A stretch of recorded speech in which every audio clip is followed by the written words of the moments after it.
జైలుకెళితే CM అవుతారా? రాజకీయాల్లో jail కూడా ఒక భాగమయ్యాయా? కక్ష సాధించాలని చూస్తే కుర్చీనెక్కిస్తున్నాయా? గతంలో మరియు ఇప్పుడు అదే జరుగుతోందా? ఈ లిస్ట్ లో భవిష్యత్తులో కేసీఆర్, జగన్ ఉండబోతున్నారా? ఏపీ, తెలంగాణతో పాటు ఇతర రాష్ట్రాల్లోనూ ఇదే ట్రెండ్ కొనసాగనుందా? ఈ ప్రశ్నలకు సమాధానాలను తెలుసుకోబోయే ముందు సోషల్ పోస్ట్ టీవీని సబ్స్క్రైబ్ చేసుకోండి. అలాగే తెలంగాణలో కేసీఆర్ ని, ఏపీలో జగన్ ని జైలుకు పంపిస్తారా?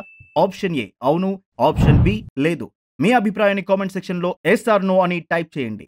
ఈ వీడియో మీకు తప్పకుండా నచ్చుతుందని భావిస్తున్నాను. కాబట్టి మొదటి నుంచి చివరి దాకా మొత్తం చూశాక లైక్ అండ్ షేర్ చేయడం మర్చిపోకండి మిత్రమా.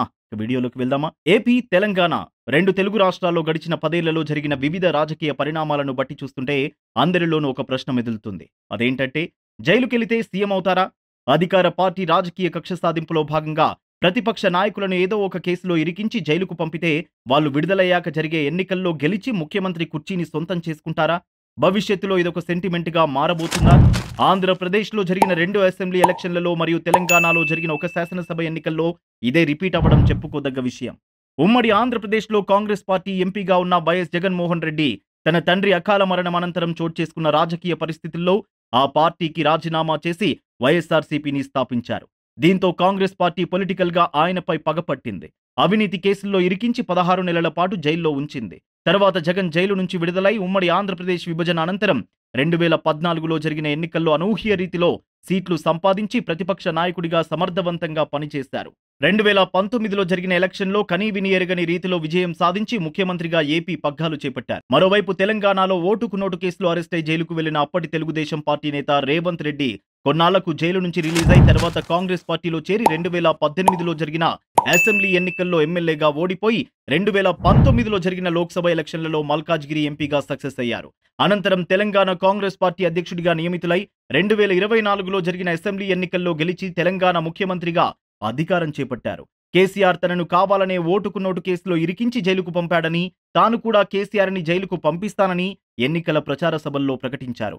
దీనికోసమే ఫోన్ ట్యాపింగ్ కేసును తెర మీదికి తెచ్చారనే టాక్ వినిపిస్తోంది. ఇక ఆంధ్రప్రదేశ్ రాజకీయాలను పరిశీలిస్తే 2019 అసెంబ్లీ ఎన్నికల్లో అఖండ మెజారిటీతో గెలిచి సీఎం అయిన జగన్ స్కిల్ డెవలప్మెంట్ కేసులో చంద్రబాబును 50 రోజులకు పైగా జైల్లో పెట్టారు. తనను జైలు పాలు చేసిన కాంగ్రెస్ పార్టీకి చంద్రబాబు తెర వెనుక నుంచి సపోర్ట్ చేశాడని కోపం పెంచుకున్న జగన్ చంద్రబాబు చేత బలవంతంగా ఊచలు లెక్కబెట్టించాడు. దీంతో చంద్రబాబుపై ఏపీ ప్రజల్లో సానుభూతి అద్భుతంగా పెరిగింది. అది తాజా శాసనసభ ఎన్నికల్లో బ్రహ్మాండంగా కనిపించింది. జగన్ నాయకత్వంలోని వైఎస్ఆర్సీపీ మట్టికరిచింది. దీంతో చంద్రబాబు మరోసారి సీఎం అవుతున్నారు. తనను జైలుకు పంపిన జగన్ కి ఇంతకన్నా ఘోరంగా ట్రీట్మెంట్ ఇస్తానని జైలు నుంచి బయటకు వచ్చిన వెంటనే చంద్రబాబు ప్రకటించారు. ఈ నేపథ్యంలో ఇటు తెలంగాణలో, అటు ఆంధ్రప్రదేశ్లో ప్రతిపక్ష నాయకులైన కేసీఆర్, జగన్లను రేవంత్ రెడ్డి, చంద్రబాబు జైళ్లకు పంపిస్తారా అనే ప్రశ్న తలెత్తుతోంది. ఒకవేళ ఇదే గనక జరిగితే కేసీఆర్, జగన్ 2024లో జరిగే ఎన్నికల్లో విజయం సాధించి మళ్లీ ముఖ్యమంత్రులవుతారా అనేది ఆసక్తికరంగా మారింది. గతంలో తమిళనాడులో సైతం కరుణానిధి, జయలలిత పరస్పరం ప్రతీకార రాజకీయాలకు పాల్పడ్డారు.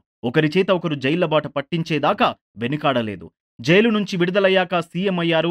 ఇక జార్ఖండ్, ఢిల్లీలో అయితే ఏకంగా సీఎంలనే జైళ్లలో వేశారు.